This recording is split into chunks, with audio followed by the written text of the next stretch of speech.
O Tribunal de Contas do Estado de São Paulo emitiu um parecer sobre a gestão do Instituto de Previdência do município de Rio Claro, o IPRC.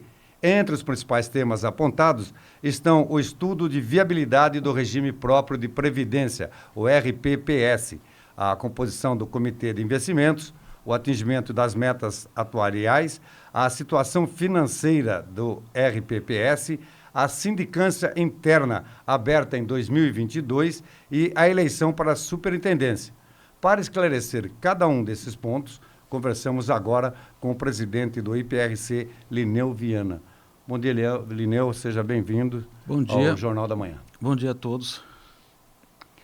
Lineu, para que a gente começar já entrando nesse assunto, o tribunal recomendou que o município avalie a viabilidade de manter o regime próprio de previdência, o que mostra o estudo de viabilidade realizado em relação ao RPPS de Rio Claro. Esse estudo já foi feito. O Tribunal de Contas, infelizmente, a comunicação com o Tribunal de Contas é muito complicada. A gente informa o tribunal só quando tem a fiscalização e parece que não chega na cúpula do tribunal. Então, ele fica repetindo isso daí. Para você ter uma ideia, esse estudo já foi feito em 2021. Resultou na segregação de massa, que todo mundo já conhece aí todo mundo conhece aí dos servidores, que foi da lei de 2022, a mudança na lei.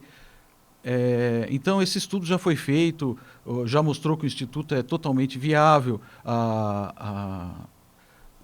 o déficit atuarial está em queda, está bastante baixo, e esse estudo já foi feito, já foi apresentado para o Tribunal de Contas, o tribunal já considerou ok, mas ele continua pedindo para você fazer o estudo. E da forma como ele coloca de uma forma como se o Instituto estivesse falindo, que vai voltar para o INSS. Mas essa frase que eles colocam aí é igual para todos os institutos. Não é só para nós. Todos os institutos, eles colocam isso daí. É um estudo, eles pedem para fazer um estudo de viabilidade. Na época, isso aí surgiu em 2020, quando estava terminando o governo do Juninho, porque ele ficou 6 anos, ficou 4 anos do governo sem pagar o Instituto, nem os parcelamentos, nada. Então, isso foi lá no tribunal, então o tribunal alertou o tribunal que esse tempo todo sem pagar pudesse estar poderia ter afetado muito significativamente o Instituto, o que na verdade até não aconteceu, porque nós tivemos um bom rendimento no mercado financeiro, inclusive o Instituto cresceu o patrimônio nessa época, e então foi demonstrado para o tribunal tudo, foi feito esse estudo e foi feita a segregação de massa justamente para melhorar ainda mais a situação do Instituto, porque essa segregação de massa poderia ser adiada mais para frente, mas foi antecipada justamente para que pudesse dar um impulso melhor ao Instituto. Depois veio o governo do Gustavo, ele voltou a pagar os patronais, voltou a pagar os atrasados, e aí o Instituto teve um impulso bem grande. Sim. Em 2021, 2022. Então, o problema é de comunicação. Inclusive, nós vamos fazer para outros itens que vocês colocaram no começo aí, que estão no relatório, vários desses itens já não fazem mais parte do problema do Instituto, já foi resolvido faz tempo. O tribunal insiste em colocar, nós vamos fazer um embargo de declaração para que o tribunal tome ciência de tudo que foi feito, porque a fiscalização que vem, antigamente eles vinham fiscalizar, pedia toda a documentação, tudo. Hoje eles vêm, não fiscalizam nada, não pedem documento nenhum para comprovação de nada e depois apontam as coisas, entendeu? É muito estranho, o Tribunal de Contas tá muito estranho ultimamente. E, Lineu, referente ao Comitê de Investimentos, gostaria que você expusesse de que modo está estruturada atualmente a sua composição e quais são os critérios que são adotados para assegurar a representatividade e também a adequação técnica, por favor. Então, a lei diz que a representatividade está justamente nisso. Os conselhos fiscal e deliberativo são eleitos, o comitê de investimento não é eleito, mas os conselhos são eleitos. E a composição hoje, pela lei, teria que ser um indicado pelo conselho deliberativo, um outro membro indicado pelo conselho fiscal e um outro pelo superintendente do instituto. Mas a lei também exige que essas pessoas tenham certificação no mercado financeiro. O problema é que nenhum até hoje tem. Nós já fizemos vários cursos, inclusive o ano passado fizemos um curso grande aqui de 3 dias presencial, aqui em Rio Claro mesmo, com vagas ilimitadas, com apostilas, com tudo. Várias pessoas fizeram, mais de 20 pessoas fizeram o curso, só que infelizmente ninguém se certificou até hoje. E isso não é um problema só do Instituto de Previdência de Rio Claro, isso é um problema geral.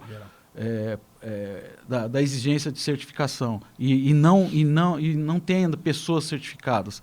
Então, com isso, você é obrigado a ficar com os membros que já tem há muito tempo, porque você não pode nomear ninguém que não tenha certificação. Então você tem que ficar, até hoje a gente não conseguiu cumprir com essa legislação, porque as pessoas não se certificam. Mas isso não é problema nosso. Eu não posso obrigar alguém a se certificar, não é uma coisa que você ponha a faca no pescoço da pessoa. O que nós fizemos foi colocar no projeto de lei uma gratificação para que as pessoas tenham incentivo para fazer a prova, tudo, porque a prova é difícil e muita gente não se interessa, já que não tem nenhuma vantagem. Claro. E por comitê de investimento em especial, muita gente tem medo ainda por conta do passado do Instituto, o que aconteceu, que você sabe do passado, desses acontecimentos, desses prejuízos que tivemos no passado. Muita gente tem medo de ir no comitê de investimento, onde decide investimento. Porque hoje, ao contrário daquela época, o comitê de investimento e até mesmo os conselhos, aonde lhes compete, né, eles são corresponsabilizados por qualquer tipo de prejuízo que acontecer no Instituto, desde que tenha alguma participação nisso. Então, as pessoas, para não ganhar nada, ir lá e assumir uma responsabilidade, é complicado. Sim. Então, nós colocamos isso na lei, nós vamos pedir para o prefeito fazer um decreto para aumentar, o que eu tive vendo em outros institutos, que eles estão fazendo para conseguir a certificação é pagar R$800, R$900 de gratificação para quem tiver a certificação. Aí incentiva a pessoa a fazer a certificação, e nós vamos para esse caminho também, porque é um problema de todos os institutos, não é só o de Rio Claro. A maioria dos institutos está com esse problema das certificações. Ademir? Lineu, o IPRC conseguiu superar uma meta atuarial em 2023, após anos de desempenho abaixo do esperado. O que contribuiu para que esse resultado e qual o cenário que você projeta para os próximos anos? Olha, esse problema da meta atuarial, as pessoas precisam entender o seguinte: a meta atuarial é no mercado financeiro. O mercado financeiro, não é como um negócio que você estuda e trabalha e consegue o resultado. O mercado financeiro, ele tem muita volatilidade e você, às vezes, não consegue. E outra, você buscar uma meta, você tem que arriscar. Se você arriscar, você pode perder. Então, a nossa gestão não é de arriscar, nós somos conservadores, porque nós estamos lidando com dinheiro do servidor e é um dinheiro de aposentadoria, não é dinheiro de investidor que quer lucro. Nós buscamos a meta, mas com segurança. Tanto é que a nossa rentabilidade, a nossa curva de rentabilidade nos últimos 10 anos é superior à da maioria dos institutos. Nós estamos entre os melhores do Estado em rentabilidade. A meta, você tenta chegar perto, mas você não vai arriscar para chegar na meta. 2023 nós batemos a meta, 2024 nós ficamos próximos, 2025 nós estamos com o dobro da meta. Hoje, por exemplo, nós estamos com o dobro da meta. Mas isso acontece sazonalmente. Às vezes você fica acima da meta, às vezes fica um pouco abaixo, mas você não pode arriscar, Entendeu? Porque você tem que ter um rendimento constante, porque nós não estamos obtendo lucros, nós precisamos que o dinheiro não se desvalorize e você aproveite algumas oportunidades para que você tenha a rentabilidade e garantia do patrimônio. E graças a Deus, vai fazer 14 anos que eu estou à frente do Instituto, nunca tomamos nenhum prejuízo.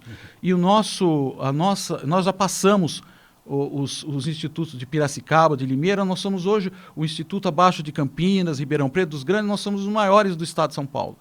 Mesmo sem o pagamento dos patronais durante muitos anos, tudo por causa do mercado financeiro. É que o Tribunal de Contas, ele fala de um jeito que ele não explica o que é a meta atuarial. A meta atuarial é uma expectativa de rendimento no mercado financeiro. O rendimento do mercado financeiro depende de N fatores, claro. E é muito arriscado. Então, um ano a gente bate meta, outro ano a gente não bate, mas o importante é que você tenha boa rentabilidade, mesmo que não chegue na meta.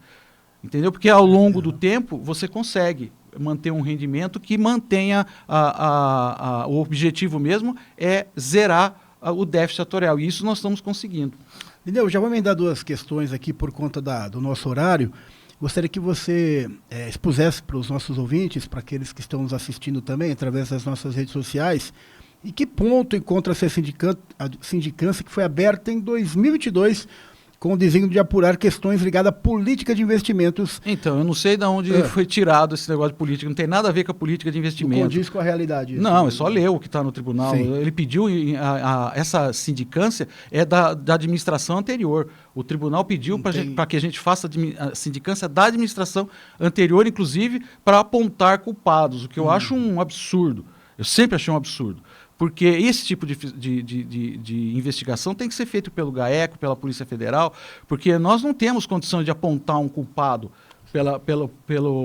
pelos prejuízos do Instituto. O que a gente tem feito, com poucos documentos, é ver o que foi feito na época. Nós já fizemos, inclusive eu estou aguardando uma audiência com o Tribunal de Contas para discutir com eles esse tipo de condição, porque coloca a gente numa condição muito complicada. Sim.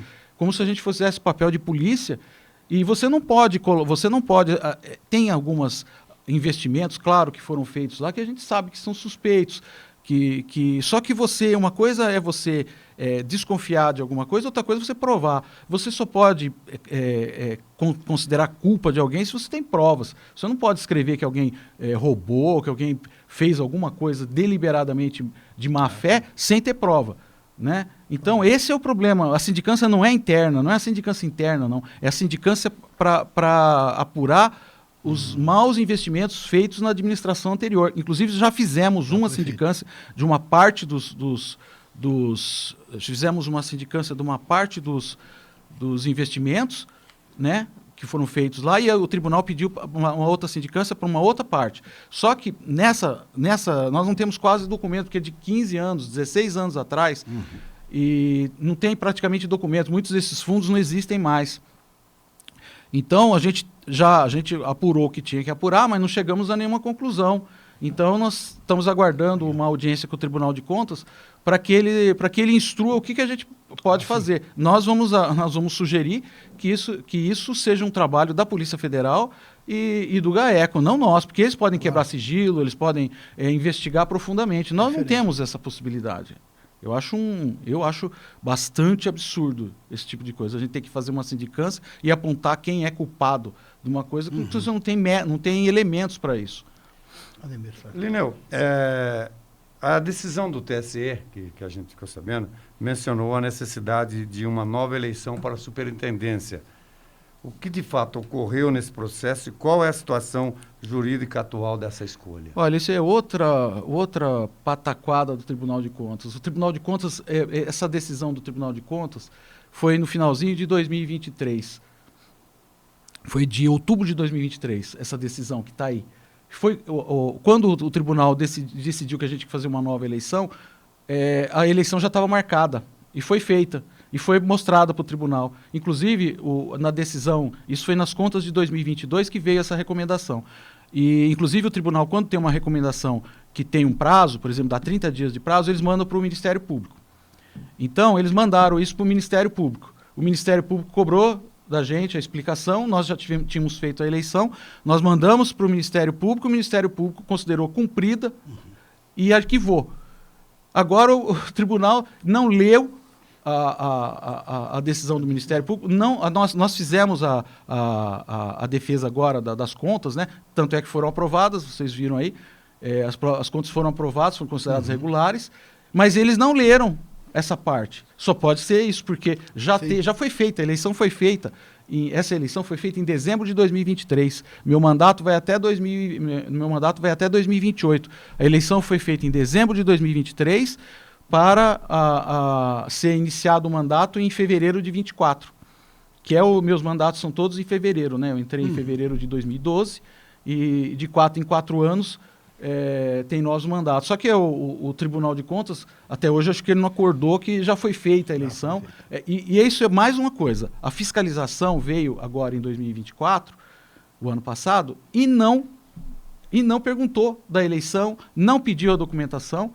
Inclusive, o último dia que o auditor estava lá, eu falei para ele, olha, tem 3 recomendações, não era só a eleição, tem 3 recomendações do Tribunal de Contas que nós já cumprimos e que o tribunal continua cobrando. E estava escrito na decisão de 2023 que eles iam cobrar isso, que a fiscalização cobraria em 2024. E eu falei isso para o auditor, inclusive uma das recomendações era justamente essa, da primeira parte aí, que é o do estudo de viabilidade, já tinha sido feito há muito tempo.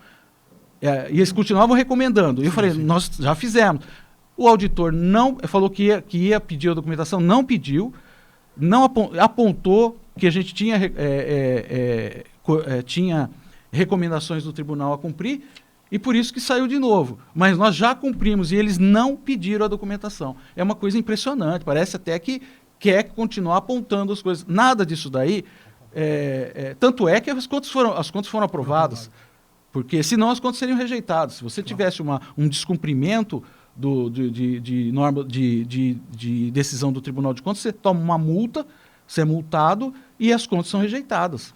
Isso não tem dúvida, é sempre assim que funciona. Você vê, as contas foram consideradas regulares. Aliás, todas as minhas contas, vai fazer 14 anos que eu estou lá, todas foram consideradas regulares. Inclusive essa, que está aí, você pode ver, foram consideradas regulares. Linneu, para a gente encerrar, infelizmente estamos no adiantar da hora, nosso tempo é um pouco restrito, além dos valores que já foram parcelados, há novos débitos da atual gestão com o IPRC, e qual é o montante utilizado, Linneu, nessa dívida e como ela afeta o equilíbrio financeiro do Instituto? Olha, o atual governo, ele também ficou um tempo sem pagar, foi feito um parcelamento de débitos. Eles estão pagando o parcelamento, só que eles continuam sem pagar o patronal. E isso, o que afeta? Isso daí, se ele honrar isso no futuro, não vai afetar, mas ele afeta a velocidade com que você chega no equilíbrio atuarial. Porque se o patronal é pago, se tudo é pago, por exemplo, agora nós temos um rendimento muito alto no mercado financeiro. Só esse ano nós já ganhamos 40 milhões líquidos no mercado financeiro de lucro, o Instituto. Nós estamos com quase o triplo da meta esse ano. Se a gente tivesse esse dinheiro estaria sendo remunerado com esse percentual. Agora, não estando, o que acontece? Atrasa isso não afeta não afeta o Instituto para dizer que ele não vai ser viável, nada disso, porque o Instituto hoje nunca foi tão viável quanto hoje. Inclusive, ele está entre os maiores do estado de São Paulo, vocês podem até pesquisar isso daí, que vocês vão ver. Mas vai atrasando. Se você pudesse, daqui 5 anos, já conseguir o equilíbrio atuarial, isso talvez leve 6, 7 anos. Mas isso não compromete, por enquanto, né? Óbvio, porque se isso se perpetuar, como estava no passado, que ficou, na verdade, 6 anos seguidos sem pagar o patronal, 2 anos do governo do anterior, ao do Juninho, depois o do Juninho mais 4, né? Então foram 6 anos consecutivos. Isso aí prejudicou bastante, mas não afetou a saúde financeira do Instituto, para você ter uma ideia.